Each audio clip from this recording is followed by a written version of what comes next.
తెలంగాణ రాష్ట్ర ప్రభుత్వం మూసీ డెవలప్మెంట్ కోసం డబ్బులు ఖర్చు చేస్తుందే కానీ విద్యార్థుల భవిష్యత్తుకు ఉపయోగపడే పనులు మాత్రం చేయడం లేదంటూ ఏబీవీపీ నేతలు ఆయుష్ భరత్ రెడ్డి ఆరోపించారు.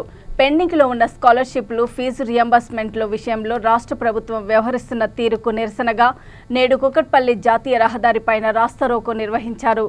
గత 4 సంవత్సరాలుగా ఫీజు రియంబర్స్మెంట్, స్కాలర్షిప్లు లేక విద్యార్థులు తీవ్ర ఇబ్బందులు ఎదుర్కొంటున్నారని, ప్రభుత్వ ఉద్యోగాల కోసం జరుగుతున్న నియామకాలలో కూడా సర్టిఫికెట్లు లేక సర్టిఫికెట్ వెరిఫికేషన్ల కోసం హాజరవ్వడం లేదని అసహనం వ్యక్తం చేశారు.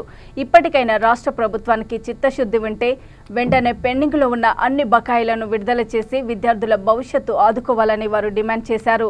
లేదంటే ప్రగతి భవన్ని ముట్టడిస్తామని హెచ్చరించారు.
నా పేరు Bharat Reddy, ABVP state executive member.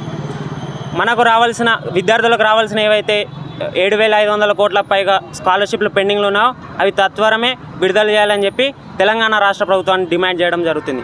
Musi సిందరీకరణ అని చెప్పి 1000 కోట్లు ఖర్చు పెడుతున్న ఈ తెలంగాణ రాష్ట్ర ప్రభుత్వం అందులో కొంత భాగాన్ని తీసి విద్యార్థులకు ఇస్తే విద్యార్థులు పై చదువులు చదువుకోవడానికి కానీ, లేకపోతే ఇప్పుడు చదువుకున్నటువంటి గ్రూప్ 1, గ్రూప్ 2 రాస్తున్నటువంటి విద్యార్థులకు కానీ ఉపయోగకరంగా ఉంటుందని ఏబీవీపీ డిమాండ్ చేస్తుంది. అదేవిధంగా మద్యం శాఖకు మంత్రి ఉండి కానీ ఇంతవరకు విద్యాశాఖకు మంత్రి పెట్టలేం లేదు. ప్రభుత్వం వచ్చి 10 నెలలు గడుస్తున్నా విద్యార్థుల సమస్యలు ఎక్కడ వేసిన గొంగడి అక్కడనే ఉంది. ఫ్రీ పథకాలు అని చెప్పి ఫ్రీగా ఇస్తున్నావు కానీ విద్యార్థులకు ఉపయోగపడినటువంటి ఈ స్కాలర్షిప్లు కావచ్చు, ఫీజు రింబర్స్మెంట్ కావచ్చు, అదేవిధంగా 6 హామీలలో 6 గ్యారంటీలలో విద్యా భరోసా కార్డు ఒకటి. విద్యా భరోసా కార్డు వచ్చిన 100 రోజులలో ఇస్తా అని చెప్పిన ఈ తెలంగాణ రాష్ట్ర ప్రభుత్వం ఇంతవరకు విద్యా భరోసా కార్డు కూడా ఇవ్వలేదు. ఇవన్నీ విద్యార్థుల సమస్యలు ఏవైతే ఉన్నాయో, మీరు ఇచ్చిన హామీలు ఏవైతే ఉన్నాయో, ఎలక్షన్ ముందు మీరు ఇచ్చిన హామీలు ఏవైతే ఉన్నాయో అవన్నిటి కూడా వెంటనే అమలు చేయాలని చెప్పి అఖిల భారతీయ విద్యార్థి పరిషత్ తరఫున డిమాండ్ చేస్తున్నాం.